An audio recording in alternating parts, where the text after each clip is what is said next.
Hello, everyone. Before we commence, kindly indicate your listening location and the current time in the comments section. Remember to subscribe and leave a like. Your support is appreciated in advance. Now, without further delay, extinguish the lights, don your headphones, and let us plunge directly into the terror. Now, regarding the present account, I serve as a seasonal custodian within an Alaskan wilderness preserve. I choose not to disclose its specific location, for I still highly value my employment, and my superiors have explicitly cautioned me to remain silent about any anomalous events I have witnessed during my tenure here. Despite this directive, I find myself compelled to share some of the profoundly peculiar occurrences I've encountered over the past 3 years in this position. You may not be familiar with the responsibilities of a seasonal custodian, which is entirely understandable. Generally speaking, the role is far from thrilling, to be frank. My operational season commences when the preserve closes for the colder months, and my duties primarily involve ensuring the upkeep of various cabins and public structures, along with diligently clearing snow from their roofs to prevent structural damage, among other similar tasks. It is an inherently solitary occupation, and if you thrive on social interaction, it is likely unsuitable for you. It truly requires a distinct individual to willingly embrace such an isolated existence for 3 months at a stretch, knowing that escape is impossible until the snow begins to thaw and the plows can open the access routes leading to my dwelling.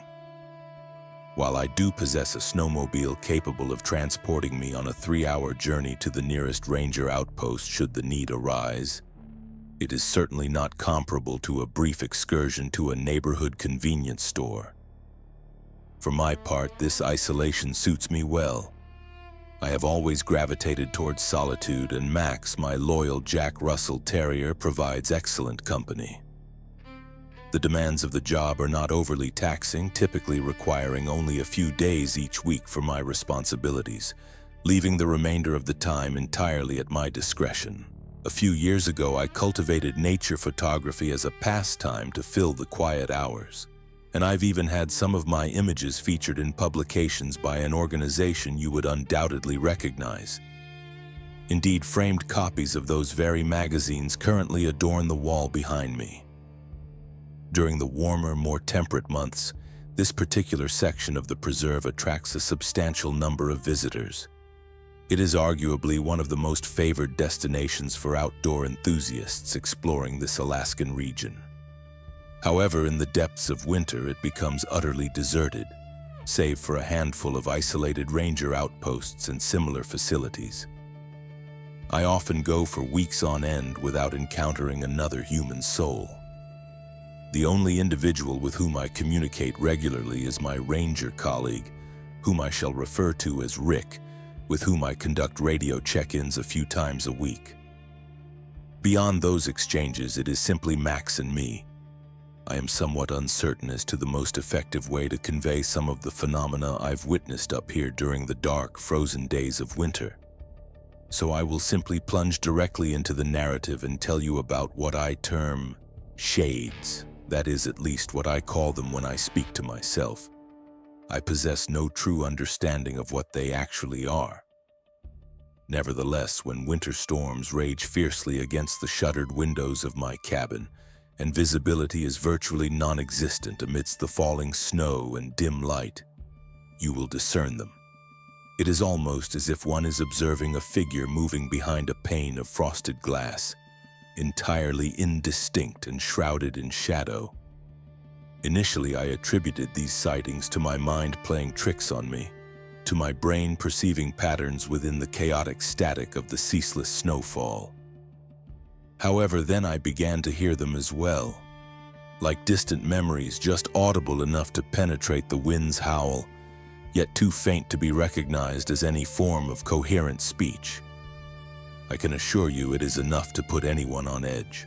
They tend to manifest exclusively during heavy snowstorms, and the more ferocious the storm, the closer they will approach the cabin. It has reached a point where I meticulously ensure that all my doors and windows are securely locked long before nightfall if I anticipate an approaching storm. On one occasion, during an especially brutal blizzard, I could distinctly hear them moving all around my cabin, akin to some macabre nightmare parade. That particular night was truly horrifying. At one point, I actually observed and heard the doorknob on my front door slowly and deliberately turning, accompanied by what sounded like soft scratching against the wooden surface. The most terrifying aspect, and I would swear on a stack of holy books that this is the absolute truth, was the faint whispering voice that relentlessly called my name from just beyond the door. This persisted for an hour or even longer, and even now, if I close my eyes, I can still vividly hear that cold, hollow voice. It is what I would imagine a person would sound like if their very soul had been violently torn from their body. Perhaps I am being excessively dramatic, but it is the sole means by which I can adequately describe it. A presence that is both alive and utterly lifeless. I simply lack a better vocabulary to explain it. There is no utility in dwelling upon it, I suppose. I will, however, state that I am uncertain what fate would have befallen me had I not remembered to engage the deadbolt that night, and I am certainly not eager to discover the answer. The mere thought of it fills me with anxiety. I mentioned this incident to Rick the following day after the storm had subsided sufficiently for me to establish a radio signal. I fully anticipated him to ridicule me for allowing myself to be so unnerved by the darkness, but he did not. Instead, he very calmly advised me that it was preferable not to discuss them at all. He simply reiterated the importance of keeping myself securely locked inside when severe snowstorms occurred. I attempted to elicit more information from him, but he steadfastly refused to elaborate further. The only additional remark he would offer was that not everything sleeps when winter comes on up here. I must confess that cryptic comment unsettled me more than a little. He unquestionably possesses some knowledge about these phenomena, and I intend to press him for more details one day. The vehicle boneyard. The next item on my list is what I've dubbed the car graveyard. I am not exaggerating. If you venture far enough off the beaten trails out here, the probability is quite high that you will stumble upon one. A car or truck inexplicably deposited in the heart of remote Alaska, as if its presence makes any logical sense whatsoever. The very first one I ever encountered was an early 2000s BMW appearing as though it had just rolled off a showroom floor, with the peculiar exception that it was half embedded into an ancient spruce tree. This tree had likely stood there since before automobiles even existed. It almost seemed as though the tree had grown around the vehicle, or perhaps the car had been somehow interposed into the tree itself. I cannot explain the mechanism. I only know that it was there. I have encountered several of these during my time here. Sometimes they are caught within trees like that initial BMW, and at other times they are simply sitting in an open expanse of ground. Every single one of them appeared to be fresh off the road, and none of them had any conceivable logical means by which they could have arrived at such remote locations. Even setting aside the peculiar detail of being stuck in a tree, the most disquieting aspect of these vehicles is the clothing found within them. I have ceased looking and now generally avoid going anywhere near one if I spot it. However, the first time I saw one, my innate curiosity compelled me to investigate. I attempted to open the doors, but they were all locked. When I peered through the windows, however, I witnessed the strangest sight. In the front seats, it appeared as though someone had meticulously laid out clothing, pants, shirts, shoes, socks, and other articles, and then secured the seat belts around them. It was as if the occupants of the car had simply vanished mid-journey, leaving their garments precisely as they had been wearing them. Eerie is one word to describe it, but honestly, it scared the living daylights out of me. Another unsettling characteristic of these vehicles is their impermanence. You will never find the same one twice. When I initially saw that BMW, I returned the following day with my camera intending to photograph it, but it was no longer there. I initially thought I had simply forgotten its exact location or become disoriented, but when I observed my own boot prints in the snow from the previous day, I knew I was in the precise spot. I attempted to report this phenomenon to the rangers as well. Rick informed me that they no longer even dispatch personnel to investigate them, as by the time anyone arrived, the vehicles would invariably be gone.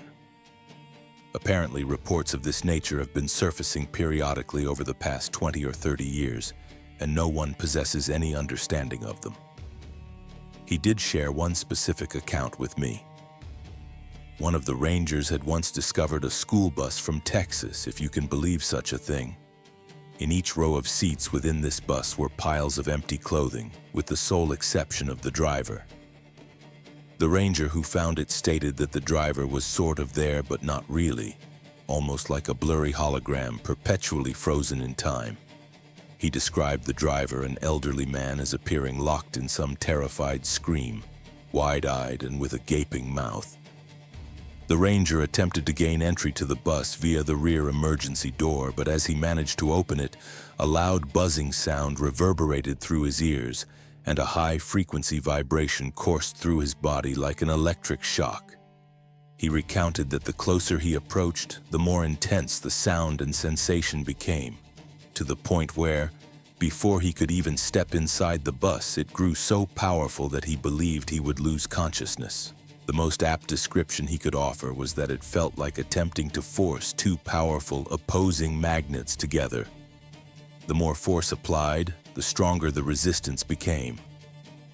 He concluded that it was almost as if the universe was somehow preventing him from entering that bus, as if he simply did not belong within it. He stumbled away from it and spent the entire next day confined to bed, sicker than a dog.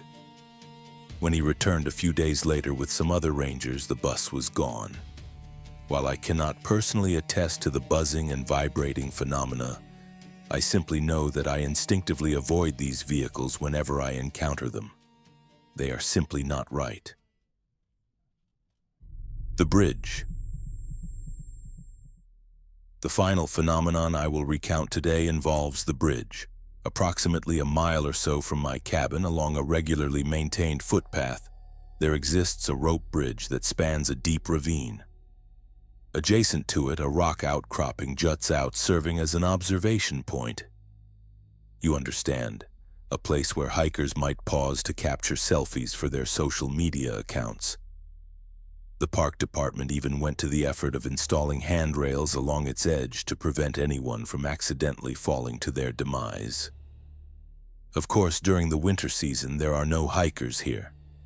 The preserve is technically closed, and all roads leading into the area are barricaded with chains to deter unauthorized entry and prevent individuals from becoming stranded without any possibility of rescue.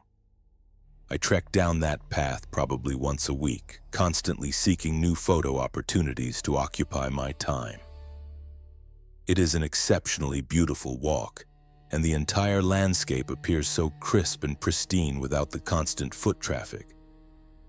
I have captured some truly remarkable images of the bridge. However, I dare not step out onto it when the temperatures are this frigid. Although the wooden planks are perpetually frozen and slick with ice, I am quite certain that even a minor misstep would be enough to cause me to slip and slide out from under the waist-high rope handholds. I would then plummet 200 feet to the rocks below before I even grasped what was occurring. Herein lies the peculiar part, though. Invariably, upon reaching that bridge, I discover multiple sets of footprints leading up to the rocky outcropping, but none of them leading away from it. These prints originate from various directions, some from the path and others seemingly straight out of the trees. Yet all of them appear to abruptly cease at the very edge of the ravine. They vary in size and stride length, some being very small, while others are so enormous that they must have been made by some truly massive, hulking individual.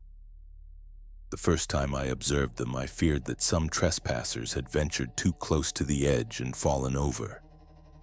However, when I dedicated the better part of a day to carefully navigating my way to the floor of the ravine, I could find no indication that anyone had been there besides myself. I will be the first to admit that I am no master tracker, but even I can discern when fresh footprints lead to a location and do not return. I ventured out onto that outcropping myself once, intending to determine if I could uncover where all these individuals had vanished.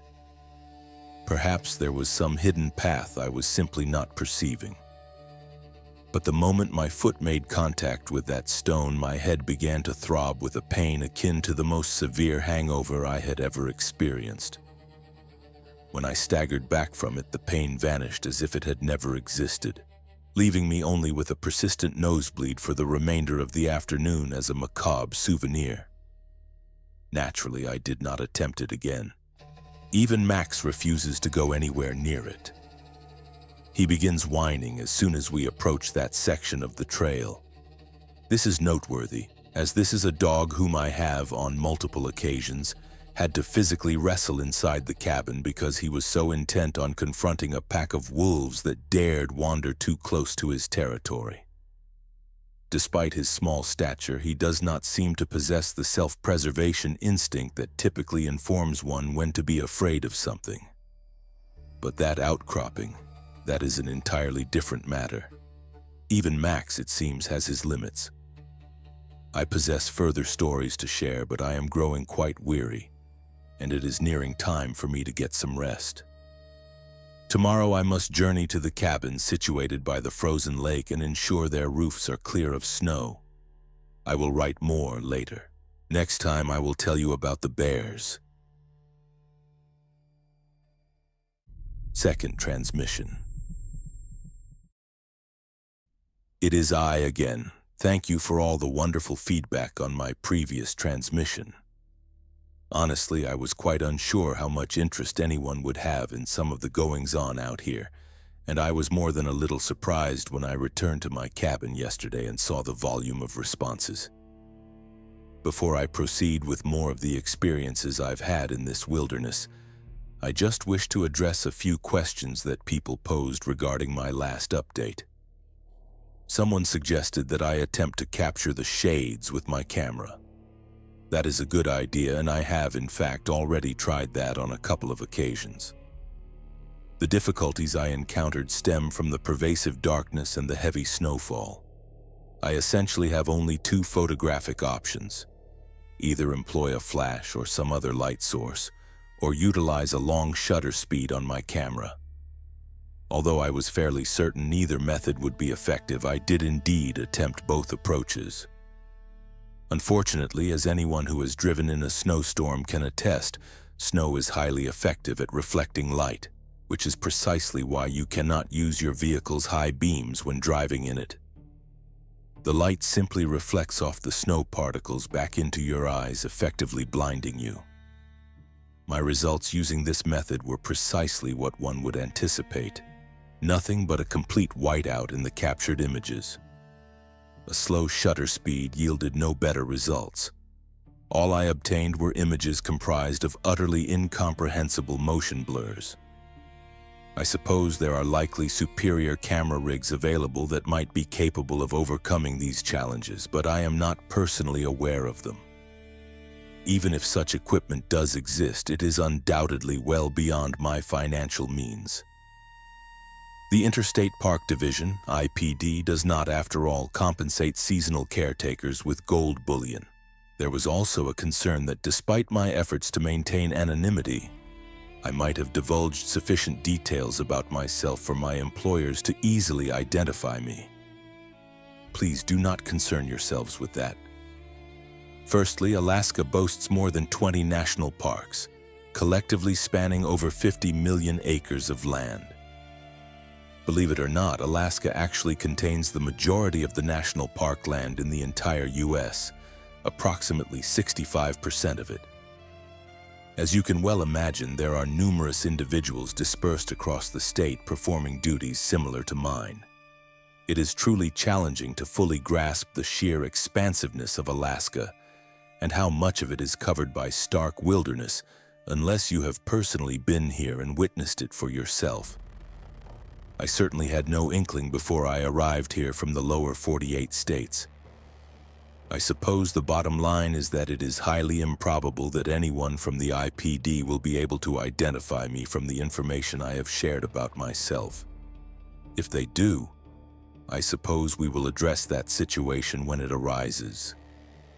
Finally, someone inquired about the license plates on some of the vehicles that mysteriously materialize out here in the wilderness, asking whether they were all from a single region or from diverse locations. I previously mentioned that I tend to avoid them if I come across them now. However, I can confirm that the first car I encountered, the BMW, had a European-style license plate on the front. I assumed at the time that it was merely one of those fashionable plates that individuals in the US sometimes affix to the front of their European vehicles for decorative purposes. However, it is entirely possible that it was genuinely from somewhere in Europe. I am not certain. I recall that it was white and blue, but beyond that, my memory is vague. Of course, the bus that the ranger discovered did possess Texas plates, but I possess no information about any others. I apologize. Okay, now that I have clarified those points, let us delve into some of the other phenomena occurring out here. Since I mentioned it in the previous post, I will begin with the bears. You are probably already aware of this, but Alaska is home to some of the largest and most dangerous bears in the entire world. Fortunately, the Kodiak and polar bears are generally found further inland up here. However, we still possess more than our fair share of grizzlies and large black bears, both of which are apex predators and capable of swiftly dispatching the unwary or unprepared. Given that my contract covers the colder winter months, most of these bears are hibernating during my time here. That being said, not all bears hibernate, particularly if they reside in an area with an abundant food supply. Additionally, even when they are hibernating, they will still become active from time to time. So you absolutely cannot lower your guard if you wish to remain on this side of the grave. It is a fairly safe assumption that anyone working up here, especially alone, tends to carry a rifle as well as a large caliber handgun whenever they are outside their cabin. I am no exception to this. I carry a .45-70 lever-action rifle slung over my shoulder and a .500 Magnum revolver in a chest holster. At first glance, this may appear to be excessive. That is a tremendous amount of firepower after all. However, the first moment you catch a glimpse of a mama grizzly with her cubs and grasp that you are looking at approximately 800 pounds of predator that can overtake you in a heartbeat, you begin to wonder why I do not carry even more. The reason I recount all this is not to give you the impression that there are some sort of mythical monsters lurking behind every tree, simply awaiting an opportunity to pounce. Rather, it is solely to convey that they represent the absolute pinnacle of the food chain up here, period. Nothing, and I mean nothing, short of a pack of starving wolves will even pose a threat to one, and even that has only been documented on a handful of occasions.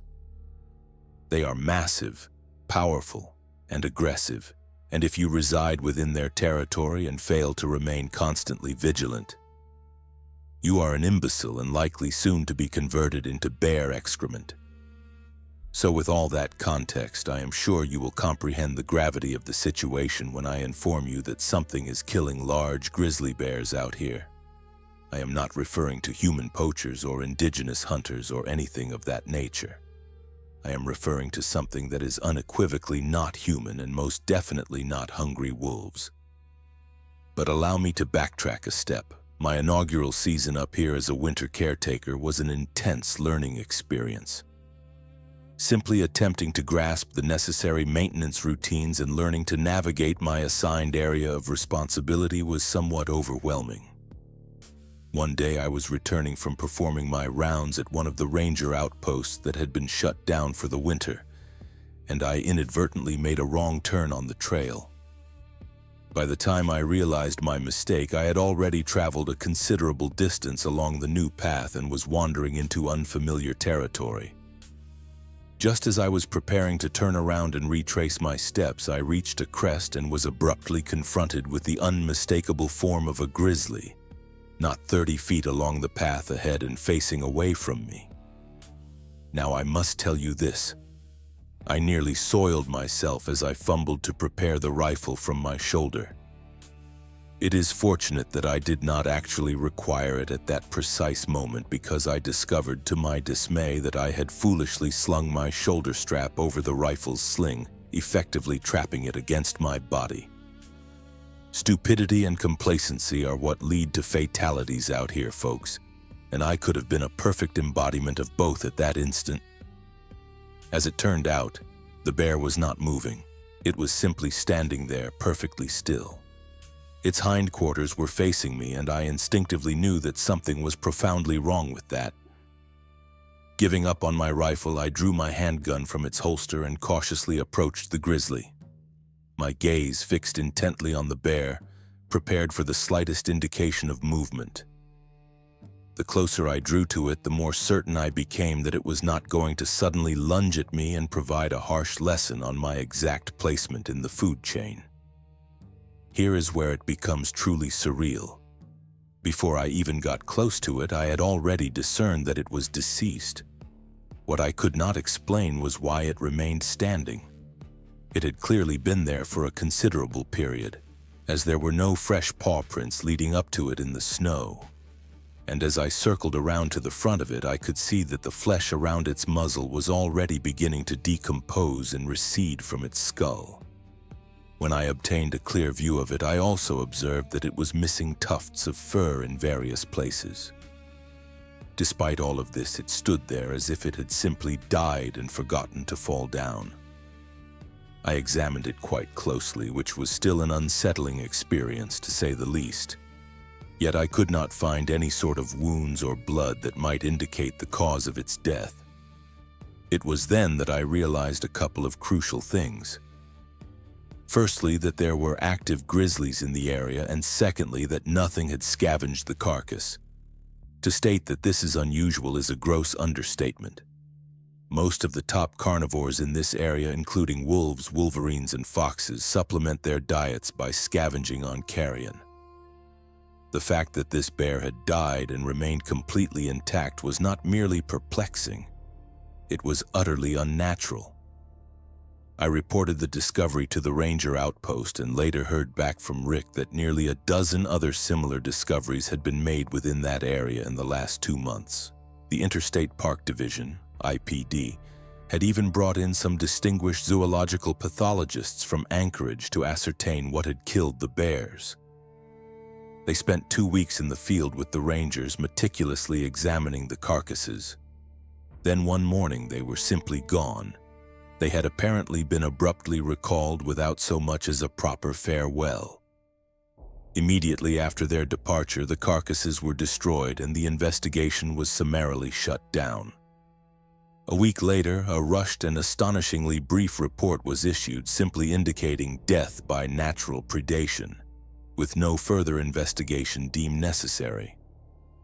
Natural predation? I am utterly baffled as to how a predator could have killed the bear I discovered without leaving a single mark or trace of blood on it, let alone somehow keep it standing upright after death, and then decide not to feed on the carcass. And I call utter bovine excrement on that, and so did the rangers. Rick informed me that his supervisor had attempted to contact the pathologists for more information, but was told that they had all been reassigned and were no longer employed within the Interstate Park Division. Not one to easily give up, Rick's supervisor tried calling a private cell number he had obtained from one of the pathologists during their visit. It went straight to a disconnected message indicating that the phone was no longer in service. This was particularly strange, as he had just conversed with the investigator using that very number only a couple of weeks prior, confirming it was a valid number. But late that night he received a call from an unknown number. When he answered it, he recognized the hushed voice of the pathologist whom he had befriended, sounding as though they were whispering into their phone. "Leave it alone. Forget about it," was all they said before the line went dead. He tried calling the number back several times, but it simply went to dead air each time. That was the last he ever heard about it. He attempted to follow up with the Interstate Park Division, but somehow, no one was able to locate any records indicating that such an investigation had ever existed, or even that any reports of the deceased bears had been filed in the first place. Rick told me that for a considerable period it was all his supervisor wanted to discuss. It had become like a stubborn splinter in his hand that he simply could not ignore. He called anyone he could conceive of within the chain of command at the Interstate Park Division, and any other agencies he thought might be able to provide some clue about what was transpiring. But he could not make an inch of progress.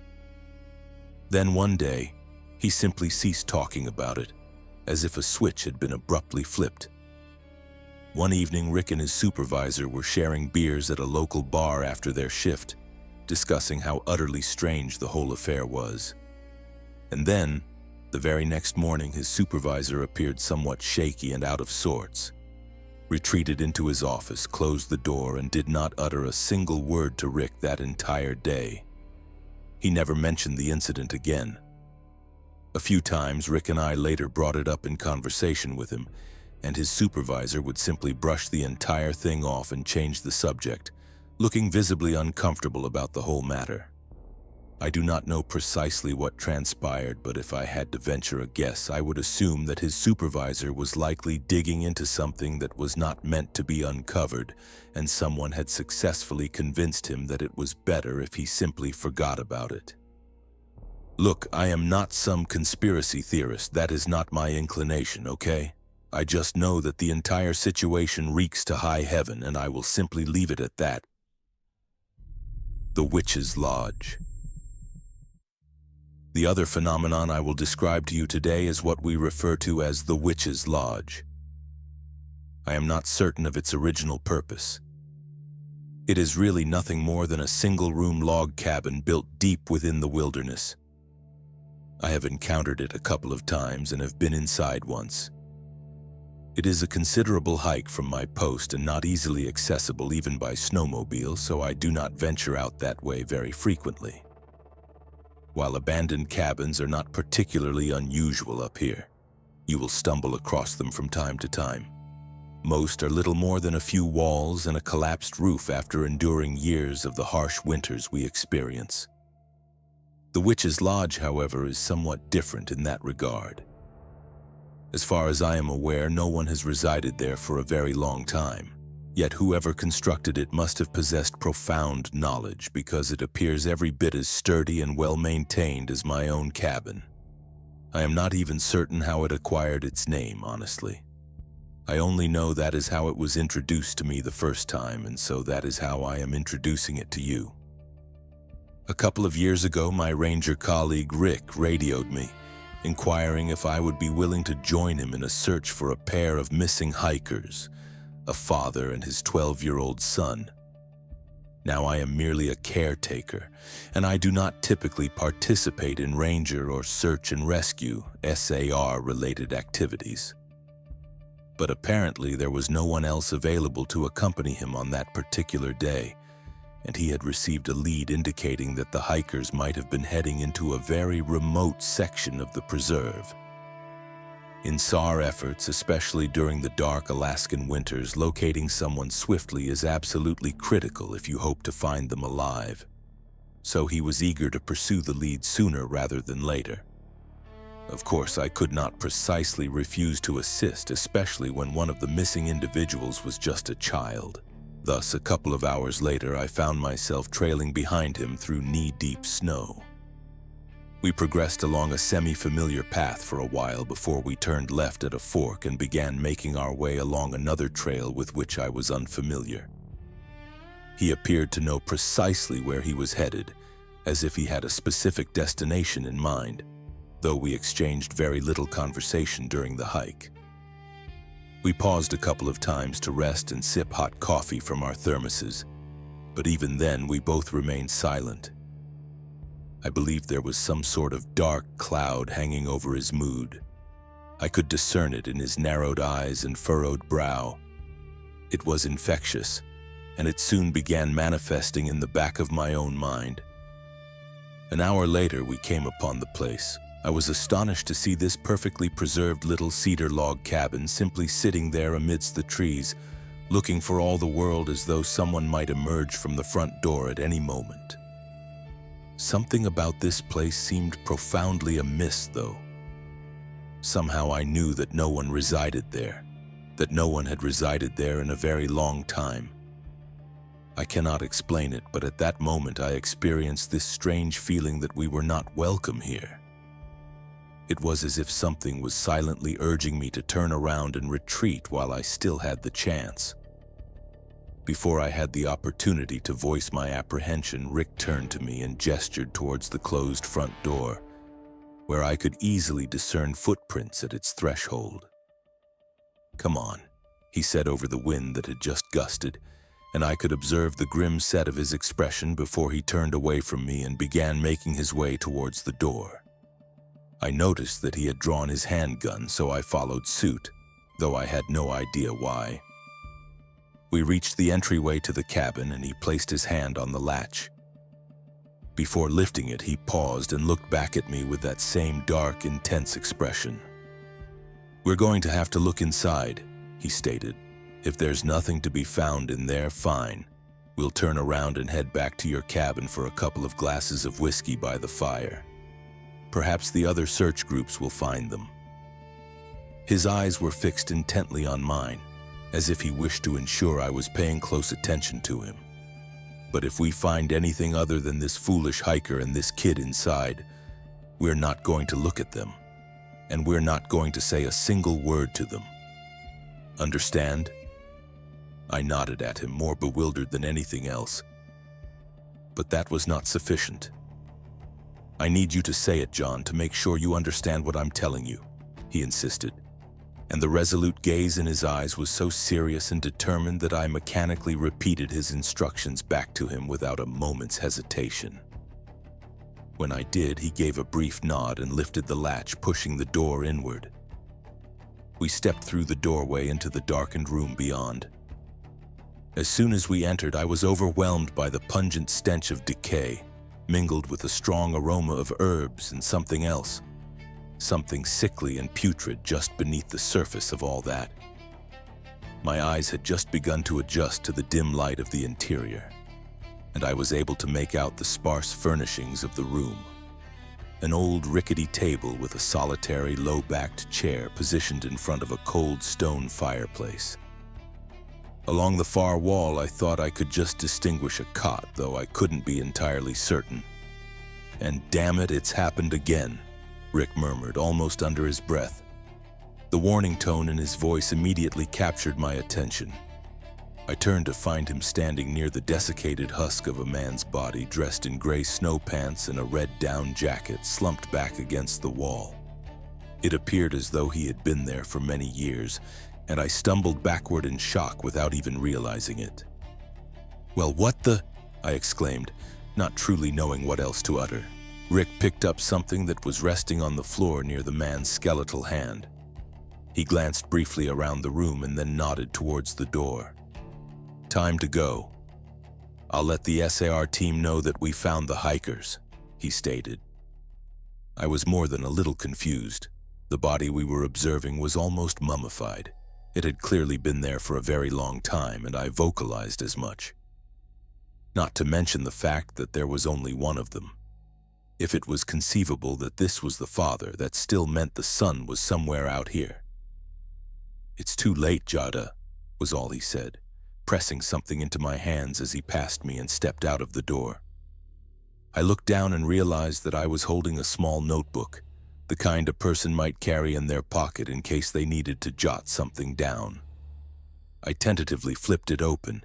It was almost entirely empty save for the first 2 pages, which were scrawled in sloppy cursive in faded ink. I no longer possess it, so this will be as accurate as I can recall it, but it should be close enough for you to grasp the essence. It read, "We found her cabinet. God, I wish we hadn't. Nathan's gone, and she took him. I've been wandering around in here for days, but I can't find my way out. I haven't seen Nathan or her since that first day. My boy is gone. How can I not find my way out? What's happening?"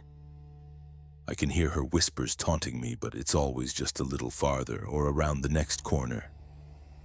I don't understand any of this. I'm so sorry. As it turned out, we did not end up heading back to the cabin.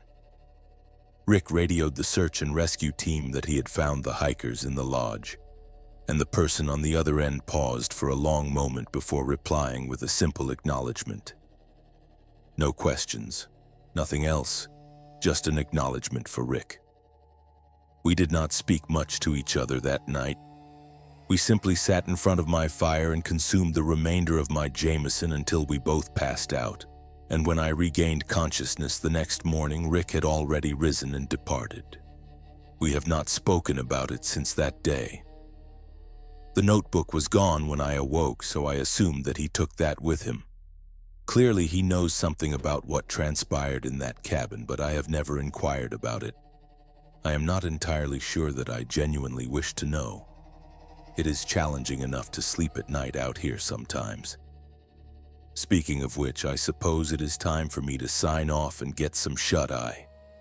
It is already almost 2 a.m., and I have a long day of work ahead of me tomorrow.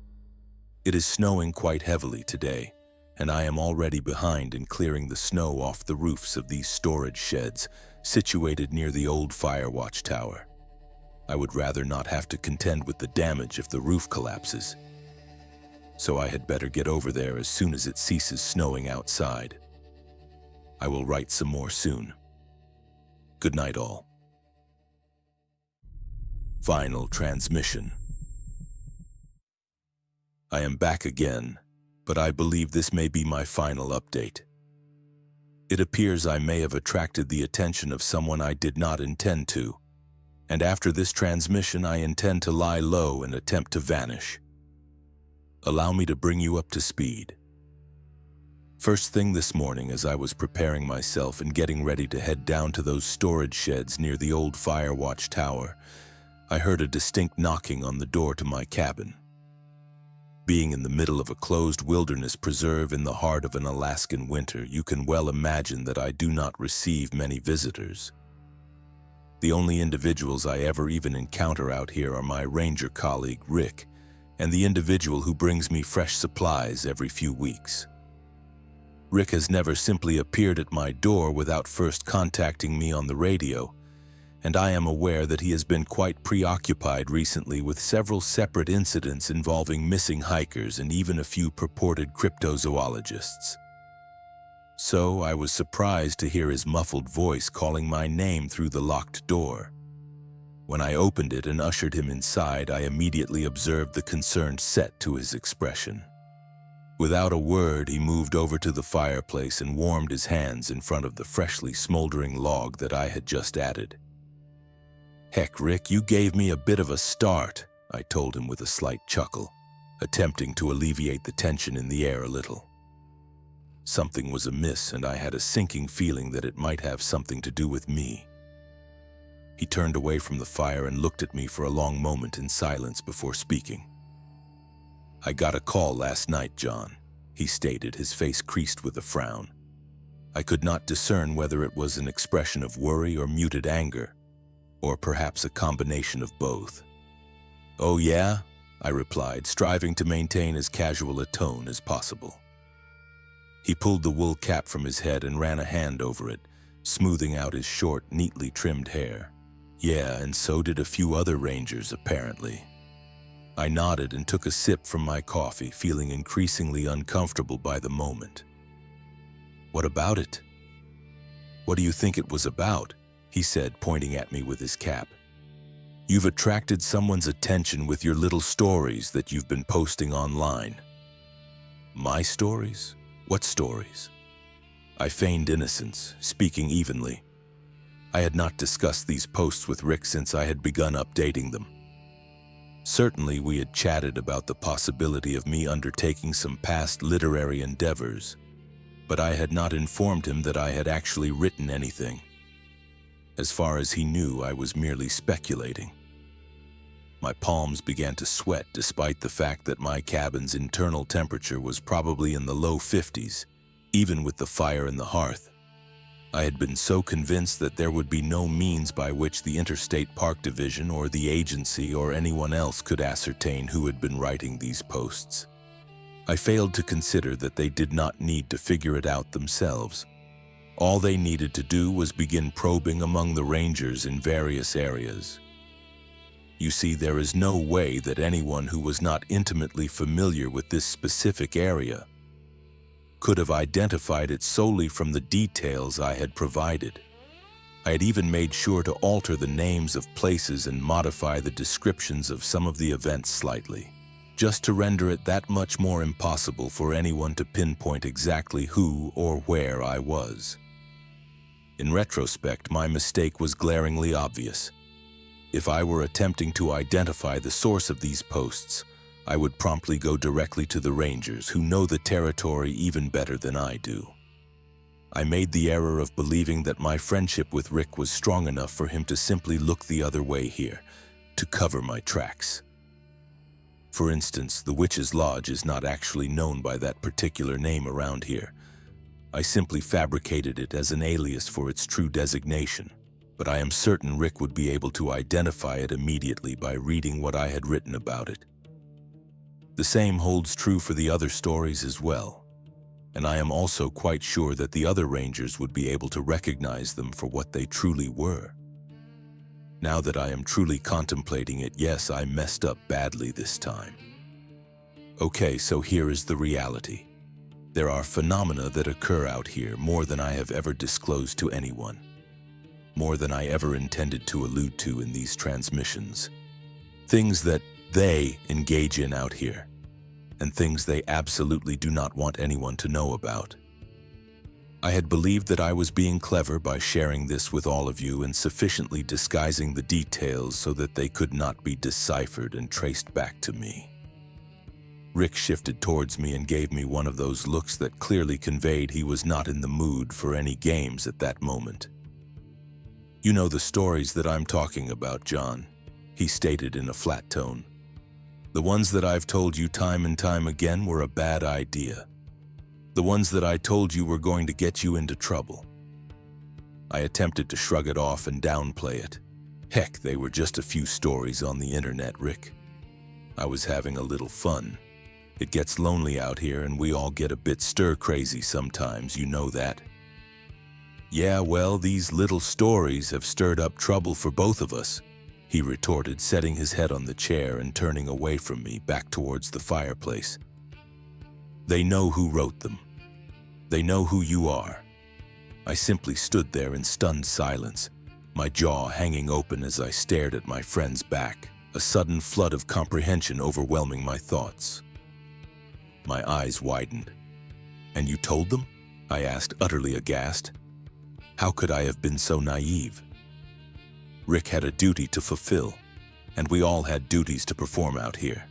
We all had individuals to whom we reported. We all understood the stakes. He did not turn to face me, but I could discern his hand trembling slightly in resignation. His face was likely contorted in frustration at my recklessness, at the precarious position I had placed him in. And if I had to guess, I hoped there was a hint of regret there too. I would like to believe that our friendship had been genuine enough. What did you expect, that they would just look the other way again? "This isn't the first time you pulled this stuff, John," he stated, glancing over his shoulder at me. I could perceive the darkness in his eyes in that brief moment, the resolute determination that had turned his features to stone, and I knew what was about to happen. The crackling of the flames from the fireplace almost masked the quiet sound of a fastener being unlatched, but not quite. He was swift, but I held the advantage. Before he even had the chance to spin around to face me, My magnum was out of its holster and thundering with unimaginable violence in the small confines of my cabin. The air filled with acrid smoke, and the afterimage of the muzzle flash glowed in my eyes, superimposed over the dim firelight. Rick staggered to his left, his own handgun falling to the floor as he reached up to clutch at the blackened hole in the chest of his jacket, which was now rapidly growing red from the terrible wound beneath. He looked up at me, and I could discern the realization in his eyes of what had just transpired. He reached out to steady himself against the mantel, gasping for breath, which now had a horrible rattling quality to it. "I'm sorry, Rick," I uttered, grabbing my pack from beside the door and swinging my rifle over my shoulder with trembling hands. I screwed it all up. "I'm sorry about all this." He did not hear me, though. He had slumped to the floor and now stared vacantly at nothing, his blood pooling and spreading from beneath him and across the wooden planks. He was gone. That was this morning. I sped out of my cabin as swiftly as I could and strapped my pack onto the snowmobile. Within a couple of minutes, I was racing along the northern trail, away from my cabin and in the direction of the decommissioned ranger outpost. I had killed my friend, but he would have killed me if I had not acted first, I know. Yet that truth changes nothing. I have never before used my firearm to kill anything, man or beast. It was always something that was there if I needed it, like a security blanket. But I never truly believed that I would have to pull the trigger on anything.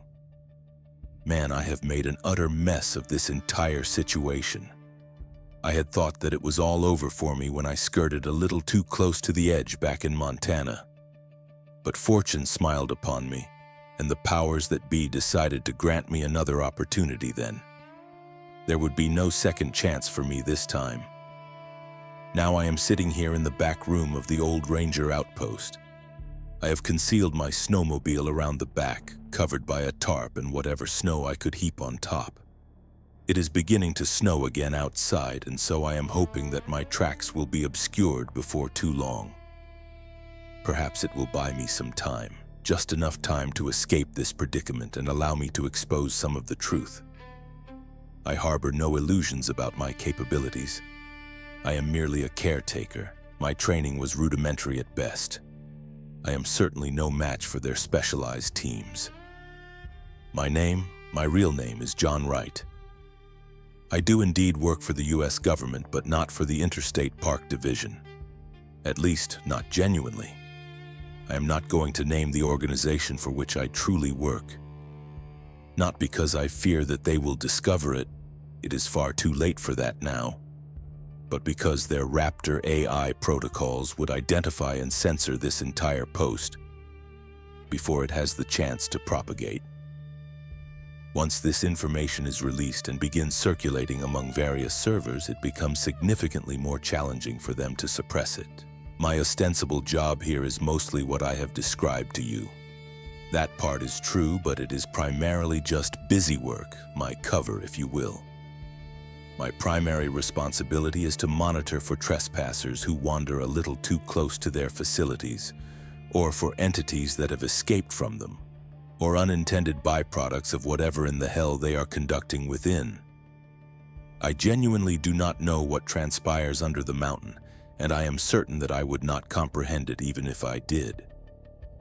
What I do know is that I am fairly sure those cars, which simply materialize out of nowhere hundreds of miles from anywhere they have any business being, are from one of those byproducts. The shades, I do not know. Perhaps escapees. I do not even know what I hope to achieve by writing all of this right now.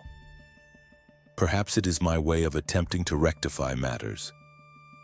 Perhaps I simply wish to ensure that there is something left of me for anyone to remember.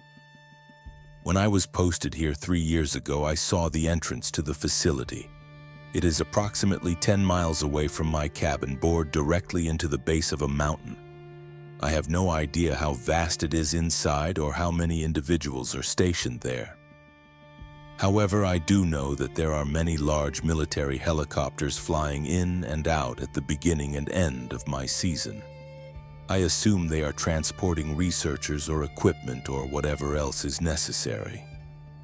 It just struck me that if Rick had appeared at my door half an hour earlier, I would have just been finishing my breakfast instead of being fully geared up and ready to depart for the day.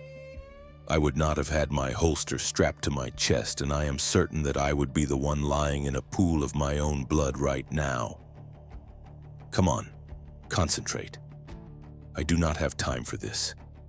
I do not know what the communication protocol was that Rick was supposed to follow after he had dealt with me, but I assume someone was awaiting his report to confirm that I had been silenced.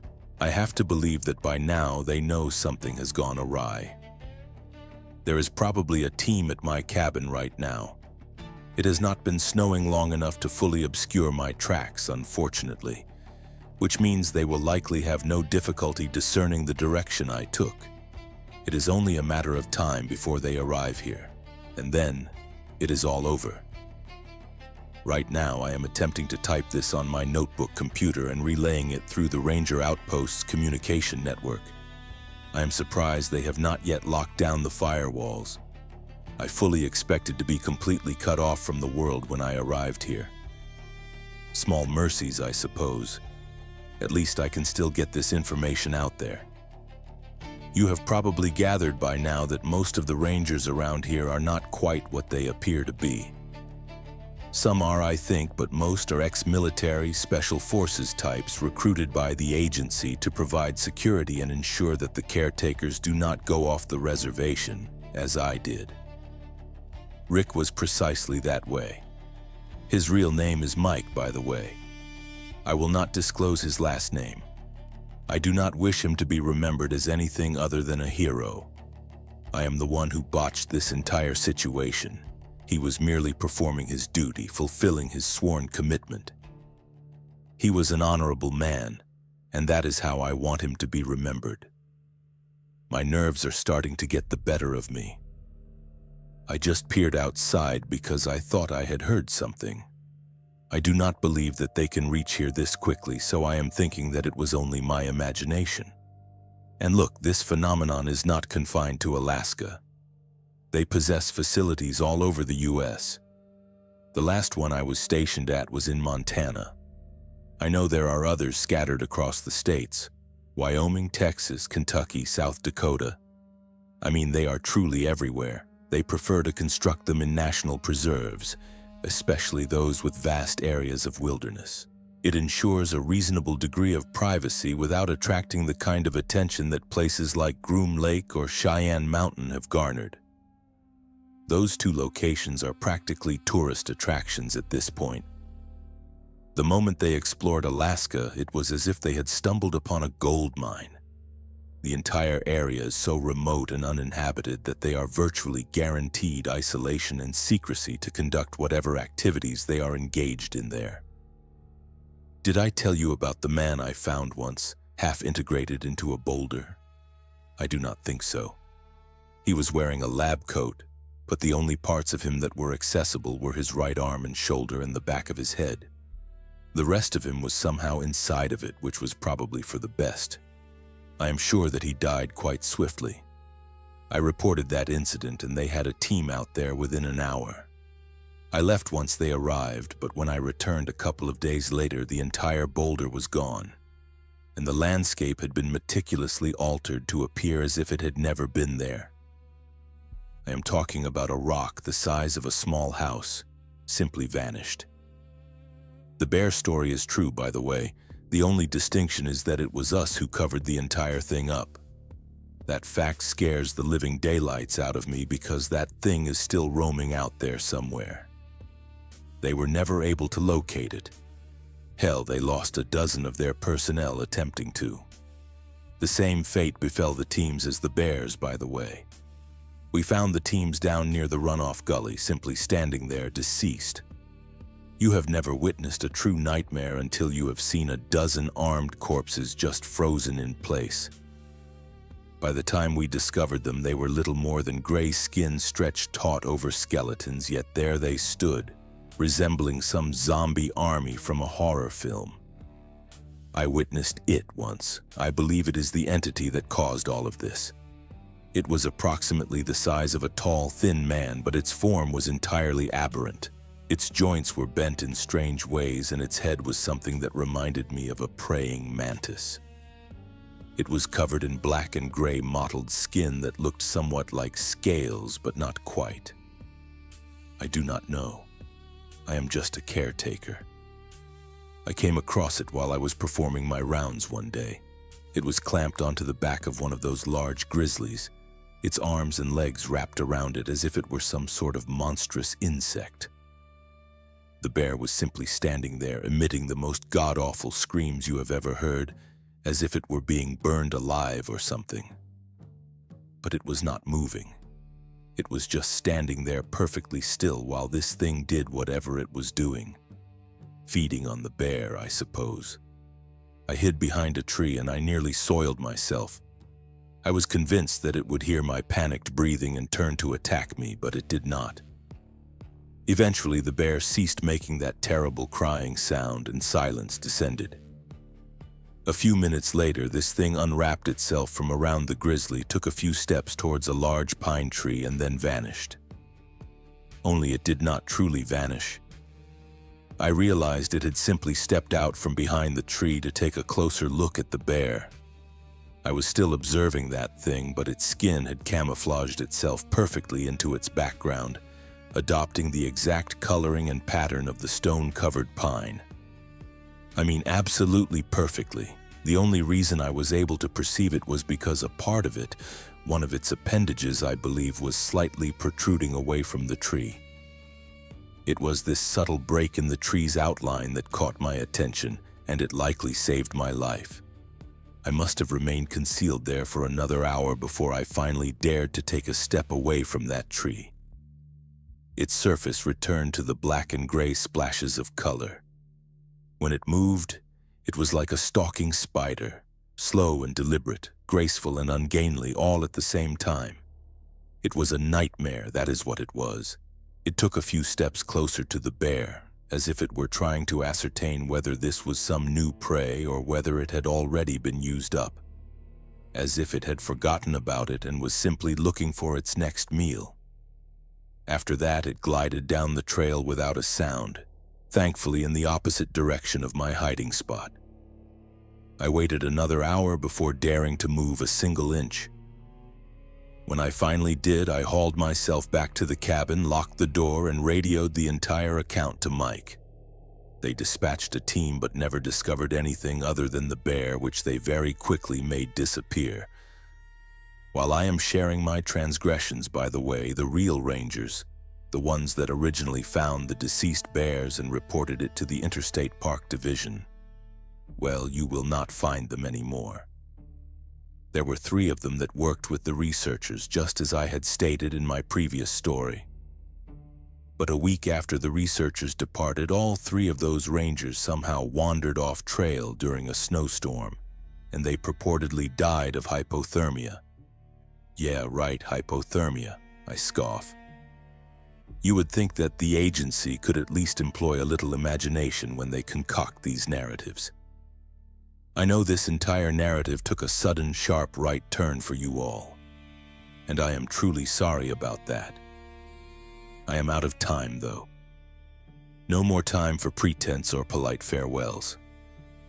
The bottom line is you are better off staying out of these preserves. Go see a movie, go for a drive, play video games, whatever. I suppose even state parks are probably safe enough, but I still would not risk it.